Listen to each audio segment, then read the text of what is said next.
It was Christmas Eve, a time for family, joy, and love. But for Jamal, a black single dad, it was a night that would change everything. He thought a blind date would offer him a simple escape, a chance for connection. But instead, he faced rejection in a way that cut deeper than anything he'd ever experienced. Just when he thought the night couldn't get worse, a stranger asked him a question that would alter his life forever. "Can you be my husband?" Stay tuned to find out how this story unfolds. If you want to hear the full story of resilience, love, and the harsh realities of racism, make sure to subscribe and hit the notification bell. You won't want to miss what happens next. Jamal had always considered himself a hardworking man, a man who did his best for his son every single day. Life had never been easy for him, but he always found a way to keep going. A black single father in a world that sometimes didn't seem to want him, he knew the weight of struggle all too well.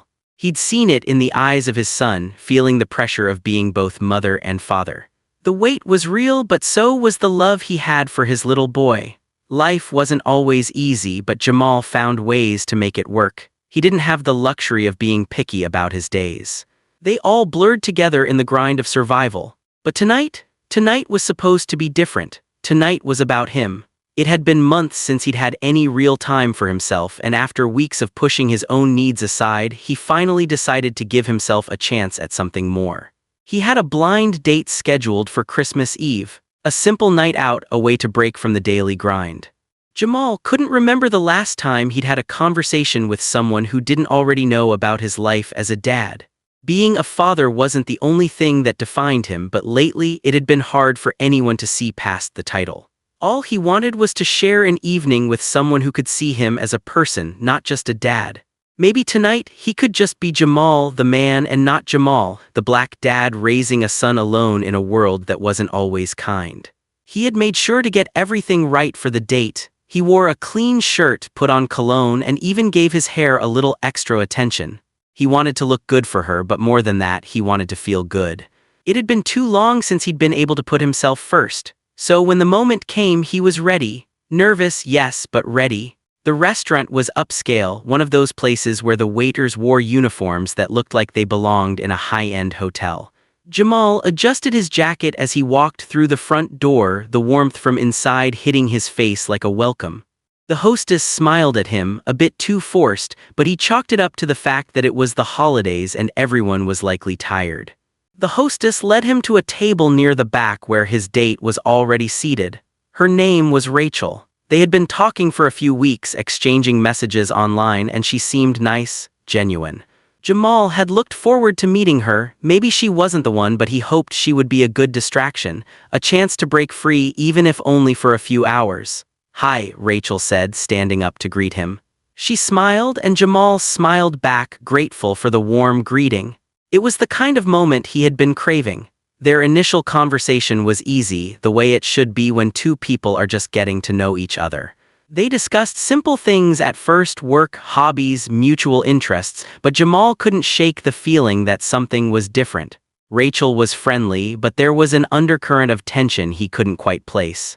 As they continued talking, Jamal realized it wasn't just her that made him uneasy, it was the room around them. The stares, the subtle glances from the other diners. He couldn't place it at first, but it was there. The way people looked at him like he didn't belong, like he wasn't supposed to be there. He had felt that before, but tonight it seemed more intense. It wasn't the first time he had felt out of place in a white-dominated space, but tonight, with Rachel sitting across from him, it seemed harder to ignore. Jamal tried to focus on the conversation with Rachel, but the discomfort gnawed at him. As they shared more stories, laughing and connecting over the small things, he couldn't help but notice the slow, almost deliberate way the waiter moved around their table, as if they weren't important enough to be served quickly. Jamal could feel his stomach tighten. He had been here before, the subtle racism that lingered in every interaction. It wasn't always loud or obvious. It was often quiet, hidden beneath layers of politeness and professional smiles, but it was there. And tonight, it was suffocating. Jamal pushed the thoughts to the back of his mind. He didn't want to make it about race, not tonight, not when he had come here to enjoy himself. But every time he glanced up, it was there again. The strange way the waiter's eyes flickered to him before quickly looking away, the uncomfortable silence that filled the space between them. He tried not to let it bother him, but he couldn't help it. The food arrived, and at first it was easy to focus on something else on the warm, delicious plates in front of them. But just as they were about to dig in, Jamal felt it, the unmistakable sting of rejection. He wasn't sure how it happened or when it began, but it was there. The way the waiter hesitated before placing his meal in front of him. Jamal looked up to meet the waiter's eyes. There was something in that look, something cold. "I'm sorry," the waiter said, his voice stiff, "but we don't serve your kind here." The words hit Jamal like a punch to the gut. He blinked, unable to process what had just been said. Did he hear that right? The waiter's face flushed red as he quickly backpedaled. I mean, it's just that we're a more upscale establishment," he stammered, trying to recover. "We cater to a different type of guest." Jamal's blood ran cold as his mind raced. Did he really just say that? He opened his mouth, but no words came. The room seemed to grow smaller around him, the weight of the moment pressing down on him. The other diners, the ones who had been stealing glances at him all evening, were now staring openly. The embarrassment was overwhelming. He had been rejected, not because of anything he had done wrong, but simply because of who he was, because of the color of his skin. It was a moment he had lived through before, but never like this. Not so blatant, not so public. Rachel sat in stunned silence, unable to speak. Her face had turned pale as she looked between Jamal and the waiter, unsure of what to say, unsure of how to make sense of what had just happened. Jamal could feel her eyes on him, but it didn't matter. The humiliation was too much. The weight of the moment was crushing. He wanted to leave. He wanted to walk out of the restaurant and never look back. But there was something else, something deeper, that told him to stand his ground. To fight back not with words but with his presence, with his refusal to be erased, to be reduced to an invisible, unimportant person. So he stayed. He didn't give in. But as he stood there, the restaurant manager approached. He was a tall man in a suit, a forced smile plastered on his face. "I'm terribly sorry, sir," the manager said, his voice dripping with fake politeness. "But I'm afraid we're going to have to ask you to leave."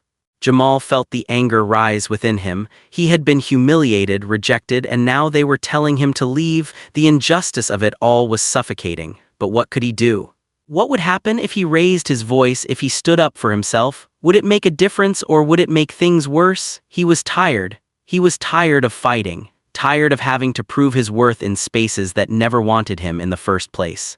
As the manager made it clear that Jamal had overstayed his welcome, Jamal took a deep breath, swallowing the bitter sting of injustice. He had been here before. He knew this game. He knew how it worked.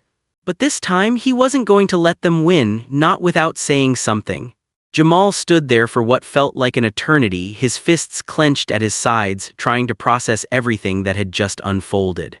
The air around him felt thick, heavy with the tension, the judgment, the silent condemnation from every corner of the room. His heart was pounding in his chest, not just from the humiliation but from the anger that had begun to surge within him. He had been rejected. His very presence had been deemed unworthy of a seat at the table, and for a moment he couldn't bring himself to leave. But what choice did he have? The manager stood there, waiting, his face polite but impassive, as though he were performing some sort of scripted dance. Jamal could feel the eyes of every single person in the room upon him, the quiet whispers and judgment hanging like a dark cloud. He glanced at Rachel, her face a mixture of confusion, disbelief, and helplessness. Her lips parted, but she didn't speak. She didn't know what to say. What could she say?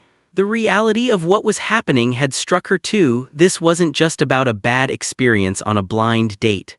This was about something deeper, something that stretched far beyond the walls of that restaurant. But Jamal wasn't interested in talking. He wasn't interested in explanations or apologies that felt hollow and rehearsed. What had just happened to him wasn't something that could be brushed off with a couple of polite words. He wasn't going to walk away and pretend it hadn't happened, not this time, not after everything. He could feel the sting of the waiter's words echoing in his mind. "We don't serve your kind here."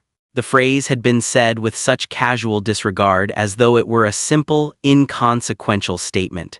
But to Jamal, it was a slap in the face, a reminder that no matter how hard he worked, no matter how much effort he put into being good enough, there would always be someone who looked at him and saw nothing but his skin.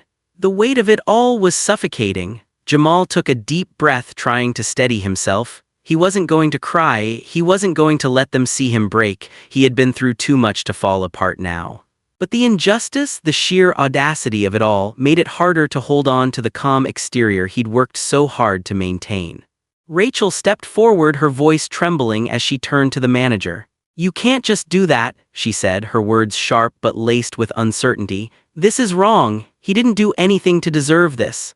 The manager gave her a tight smile, his posture stiff as he adjusted his collar.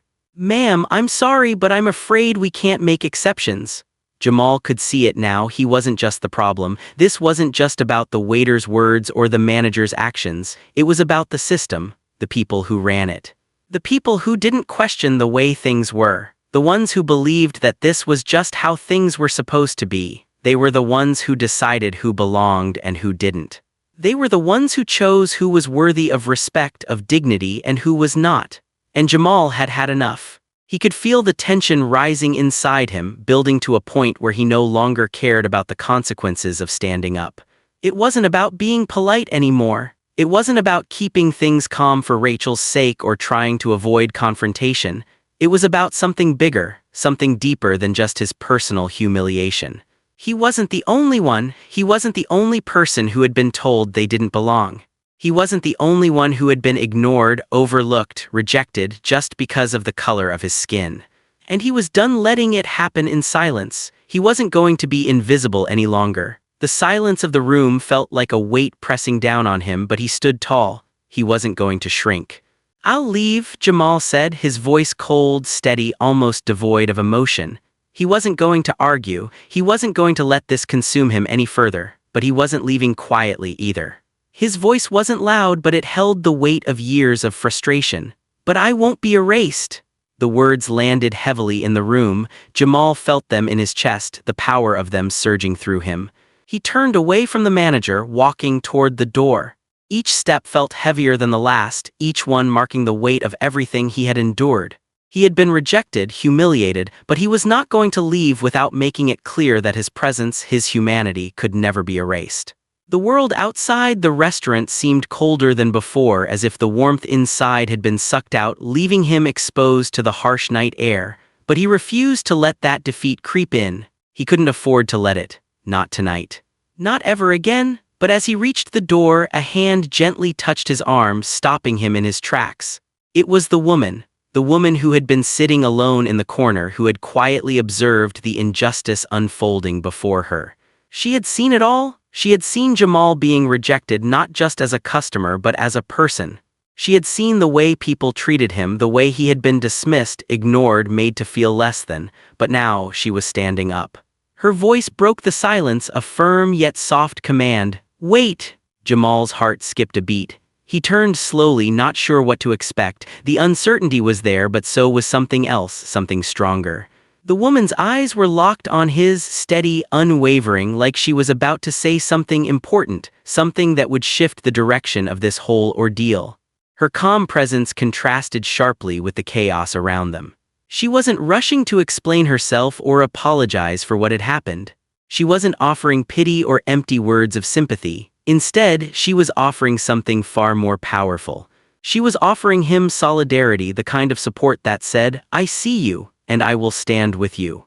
The woman stood up slowly, the soft rustling of her clothes the only sound in the room. Her body language was calm, composed, but there was a sense of quiet authority in the way she moved. She wasn't just another customer in the restaurant, not anymore. She wasn't just an observer to this injustice. In that moment, she became an active participant in the conversation Jamal had been forced to endure. It was as though she had seen enough. She had seen Jamal stand up for himself, and now it was time for her to do the same. She took a step forward, not aggressively, but with the quiet confidence of someone who knew that this moment mattered. There was no rush, there was no need for words yet. Her eyes stayed locked on Jamal, waiting, watching, and offering him the unspoken solidarity he needed in this crucial moment. She wasn't doing this to get attention, nor was she seeking validation. She was doing it because it was the right thing to do, because silence was no longer an option. Jamal had felt invisible for too long, had been ignored, dismissed, made to feel like he didn't belong. But the woman in the corner saw him. She saw the injustice of it all. and in her gaze there was something Jamal hadn't felt in a while, the promise that he didn't have to fight this battle alone. He didn't have to carry this weight by himself. The moment hung in the air, the tension palpable. Rachel, still standing off to the side, watched in quiet awe as the woman approached Jamal. She felt like an outsider now, someone who didn't fully understand the magnitude of this situation but was starting to grasp the depth of what Jamal had been enduring. Rachel had seen the racism in the restaurant. She had felt the weight of the glances, the way people looked at Jamal as if he didn't belong, but now she was seeing something else, something even more profound. The courage it took to face that kind of treatment, to continue standing tall despite the overwhelming odds. And it was in that moment, as she watched Jamal turn to face the woman, that Rachel realized the fight wasn't over. Not yet. Jamal's eyes met the woman's, and for the first time that night he felt something stir inside him. It was a flicker of hope, but it wasn't the naive kind. It wasn't the hope that everything would suddenly get better, that the world would shift and racism would disappear. No, it was the kind of hope that came from seeing someone else who understood, who was willing to take a stand, even when it seemed like the world was against them. For a brief moment, the world outside the restaurant seemed to fade away. The other diners, the manager, the waiter, none of that mattered. It was just Jamal and this woman who had seen something in him that the others hadn't. She hadn't seen a black man in her way. She had seen a person, a human being deserving of respect and dignity. Jamal paused for a moment, unsure of what to say or do, but her quiet nod was all he needed. It was as if she was silently telling him that it was okay. That standing up wasn't just about confronting the injustice, it was about showing the world that he wouldn't let them define him. He wouldn't let them strip him of his humanity. Jamal took a deep breath, a sense of quiet determination settling over him. For the first time in a long while, he didn't feel alone. He didn't feel like the weight of the world was on his shoulders. For a brief moment, he felt like he had someone who understood the fight. Jamal's resolve hardened as he turned back toward the manager, who was still standing there, unsure of what to do next. The manager had expected Jamal to simply leave, to accept the rejection and walk out without causing a scene. But Jamal wasn't about to let that happen. He had been silent for too long. He had endured enough, swallowed his pride, and remained quiet for the sake of peace. But now he wasn't going to stay silent. He wasn't going to let this moment pass without making it clear that he would not be pushed aside. The manager, his forced smile still lingering, shifted uncomfortably as Jamal's gaze locked onto him. The tension in the air was palpable. Every diner in the restaurant seemed to hold their breath, waiting for what would happen next. Jamal's voice, when it came, was steady, unwavering. It was quiet, but it carried the weight of years of pent-up frustration and hurt.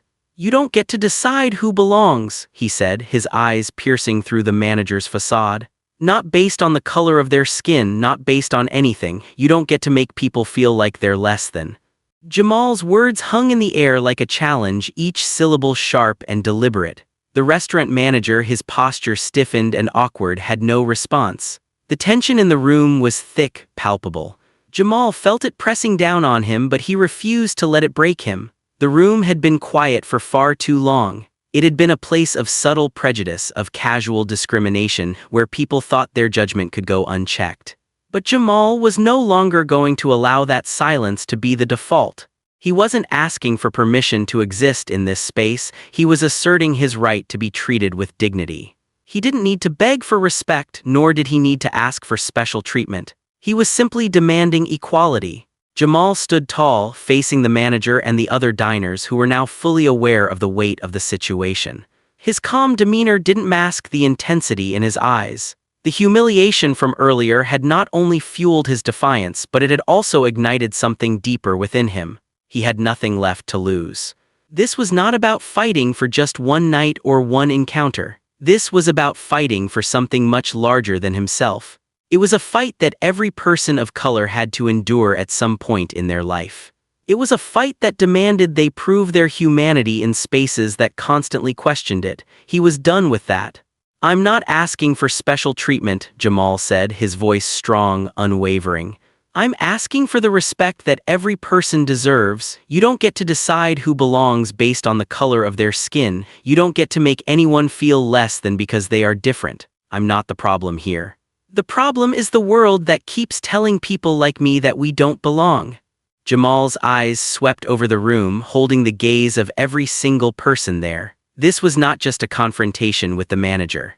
It was a confrontation with a system, a world, a society that had too long allowed people like him. The room was completely silent now. Jamal stood still, his heart still pounding from the weight of the words he had spoken. His chest swelled with the intensity of what had just transpired. The manager, who had been hoping this would end quietly, now seemed lost. His mouth opened as though to speak, but no words came. Jamal had shattered the illusion of civility the manager had been hiding behind. The other patrons sat frozen, unsure of how to react. Some stared at him with wide eyes, others shifted uncomfortably in their seats, but none of that mattered to Jamal. He had said what needed to be said, and now it was time to leave. With slow, deliberate steps, Jamal turned toward the door. Each step felt heavier than the last, yet there was a lightness in his chest. It wasn't the lightness of defeat, but the weight of speaking truth to power, of standing up and demanding respect. It was the feeling of finally being seen. As he reached for the door handle, he could feel the weight of the stairs behind him. The manager hadn't said anything more, he hadn't apologized, hadn't offered a single word of redemption. But Jamal didn't need that. The truth had already been spoken, and that in itself was enough. As the door swung open, the cold night air hit him like a blast of clarity. Jamal stepped outside, his breath visible in the air. The city, the streets, the sounds of the world beyond the restaurant all seemed to return to normal, but something inside Jamal had shifted. He had done it. He had stood tall, and he had made his point. He had taken back the power that had been taken from him for so long. And that sense of accomplishment was something he would carry with him for the rest of his life. The woman watched Jamal walk out of the restaurant, her gaze steady, filled with quiet admiration. Her expression had shifted from neutrality to one of quiet resolve. She had been watching the scene unfold, observing how Jamal had endured rejection after rejection, how he had taken the weight of the situation on his shoulders with a strength that others in the room couldn't fully grasp. But now, as she watched him leave, she realized something profound.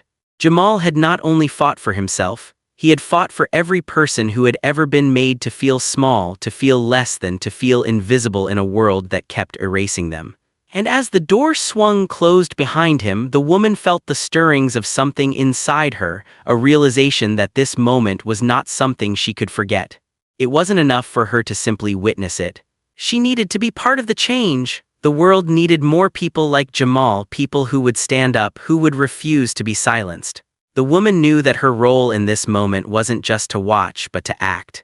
As Jamal left, she stood in the corner of the room, her expression calm, but there was a quiet strength in her eyes. She wasn't leaving this restaurant without making a difference, without doing something to amplify Jamal's voice, without ensuring that this moment wouldn't be forgotten. Jamal walked into the night, the cool air wrapping around him like a cloak. The weight of the evening hung heavy on him, but it wasn't the same weight that had been there earlier. The humiliation, the rejection, the uncertainty, they were still there, but now they felt lighter, as if they had been acknowledged, as if they had been spoken out loud and could no longer silently suffocate him. Jamal's footsteps echoed in the empty street, each step reverberating in his mind, affirming that he had done something that mattered. The world around him seemed almost quiet, as if it had stopped to listen. The lights of the city flickered above him, and for a brief moment he felt the sting of the cold, but there was warmth in the resolve that filled him.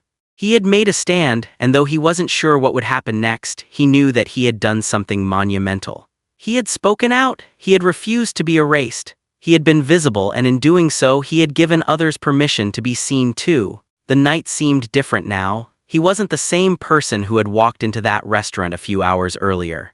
He had walked in as Jamal, the man who had hoped for a simple, peaceful evening. He was walking out as Jamal, the man who had taken a stand against the world that had tried to make him invisible. When Jamal got home, he didn't expect to feel much.